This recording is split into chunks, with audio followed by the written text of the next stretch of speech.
The time is just gone 8:36 a.m. as we continue with news and views this morning, and we are now taking a look at Sri Lanka. We're taking a look at the economic crisis, and right now the world is in a mess. It's in a huge mess economically, and Sri Lanka is no different. We joined on the line this morning by human rights activist and Chief Executive Officer of the Eastern Social Development Foundation, Buhary Mohamed. Buhari, Assalamu alaikum wa rahmatullahi wa barakatuh. Welcome to the show. Walaikum assalam wa rahmatullahi wa barakatuh. Thank you very much for connected me to exchange our views regarding your topic. Yes, look here, this topic is absolutely important. As I mentioned, the world is in a mess economically, Sri Lanka as well. And we know that since independence from Britain, it does appear, and we've heard the announcement also come through from Sri Lanka's new Prime Minister that the country is in a worst economic crisis since independence, since 1948. Yeah, that's true. Because if you look at the current context, yeah, we are facing a worst economic crisis, which is like uh, uh, the Sri Lankan people, and also made us political crisis also, because it's it's happened due to the political action of the current ruling party of Sri Lanka. So yeah, we are facing a super economic crisis at the moment. Even though the people are suffering without essentials item, including gas, fuel, food, medicines. So that is the reasons the people are gathered across the countries, and protesting and demanding to make a change in the political scenario, because we need uh, a solution for that. Yes. Now, obviously, the in the absence of the solution that you speak about, people are concerned. People are angry. We have heard of protests where people have taken to the streets. There have been huge protests over prices that have been rising, shortages as well, to the extent that people are paying so much for food, they are actually being forced to even skip meals in between. Yeah, if you look at the current context, there are many corruptions made by the Rajapaksa regimes, and the main reason is shortage of dollars. The foreign reservation is recorded very less compared to previous uh, due to the COVID pandemic, and also um, the new economic regulations of the present government. Uh, During the election campaigns, they said they are going to give a lot of benefit to the business community. That is one of the reasons uh, to get more votes from the business community, and engage the private sectors to support them. So as they mentioned, so they initiated new regulations, economic regulations in the country, which is reduce the revenue, internal revenues. That is another reasons to face this economic crisis. Yes, you mentioned obviously the foreign currency reserves that have virtually run dry in Sri Lanka, and this is a country that relies heavily on imports, and now the country cannot pay for basic foods, for fuel, and we know what the fuel crisis is doing with the Russian-Ukrainian problem right across the entire world, and this obviously means that the country is virtually in a state of collapse where many issues like with the fuel shortages, you're going to find power problems, the lack of medication, and also I see Sri Lanka is now appealing to the outside world to help. Yeah, that's true. in terms of the import essential items, Sri Lankan government doesn't have enough dollars. That's the main reasons. So from last March, the step by step uh, imposing new regulations on burning import essential items.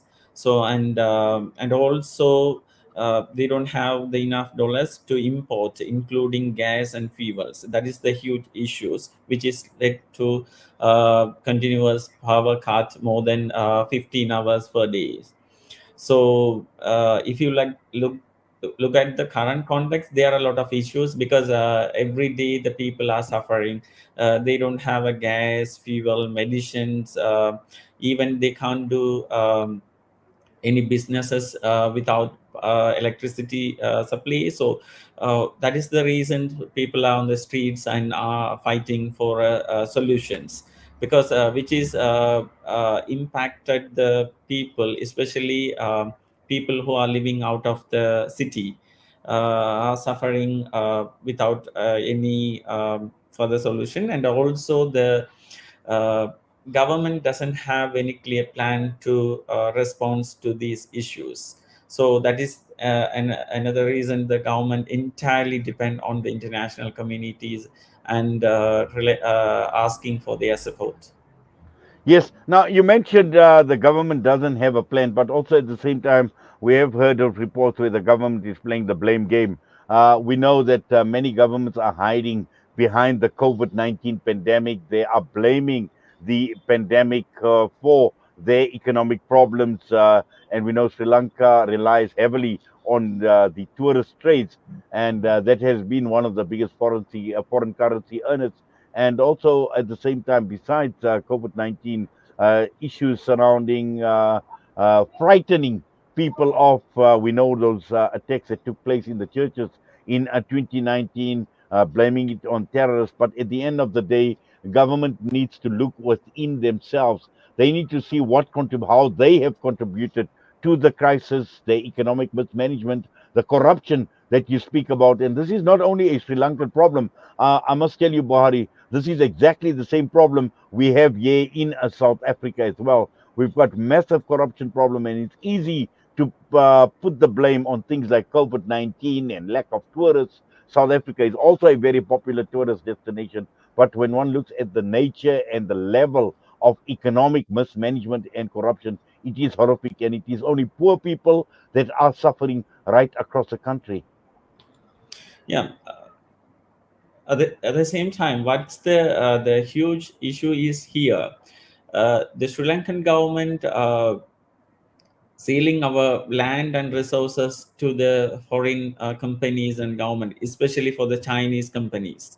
They are selling port cities and markets and other important places, tourist areas for the Chinese companies, and through a different illegal dealing. So that makes giving a lot of access to get to increase their bank balance. That's the one thing. And the another thing is the Sri Lankan government getting billion and trillion foreign debit from every countries like China, India, America, and other countries. But they are investing on uh, internal infrastructure developments, like roads, buildings, and bridge and everything. Why they are doing this? Because from these kind of projects, they can earn more profits. They can get everything as they wish.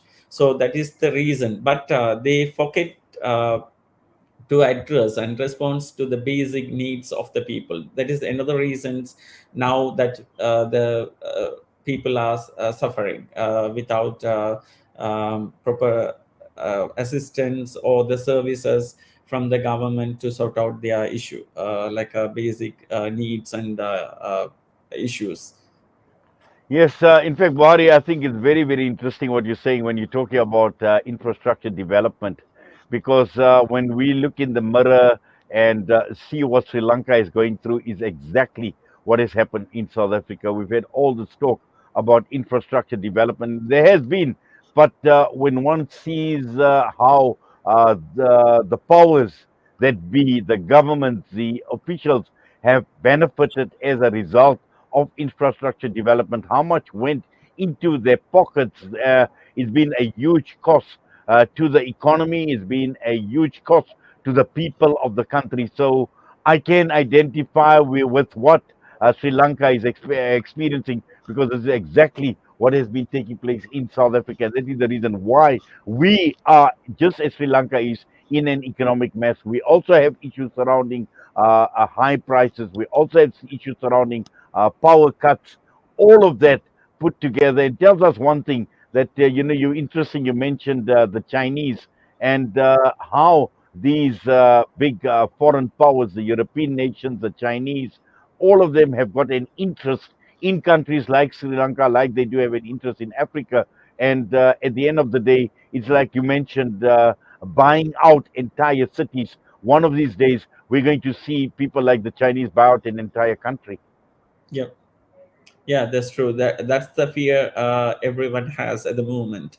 Um, Even if you look at, there was a discussions about settlement of the foreign debt that the Sri Lankan government got from the Chinese government. But the Chinese government said that they are not they don't want any deals about extension of the debate periods, or make any amendment on the previous agreement. But the Chinese government said that they can give another debate, as if Sri Lankan government need to settle their previous debate. See how logically the Chinese government tried to control the Sri Lankan government systems, and they want to keep under control of them, because uh, politically their influence is much needed in on Sri Lanka, because in the future, if they want to do anything, the Sri Lanka is one of the key areas that they want to base. So that's the main reasons. Yes, Buhari. In fact, we want to thank you. We say Jazakallah khairan to you for taking time out and talking to us this morning. Yeah, on Salam Media. We wish you all the best, inshallah. Assalamu alaikum wa rahmatullahi wa barakatuh. Walaikum salam, and thank you very much.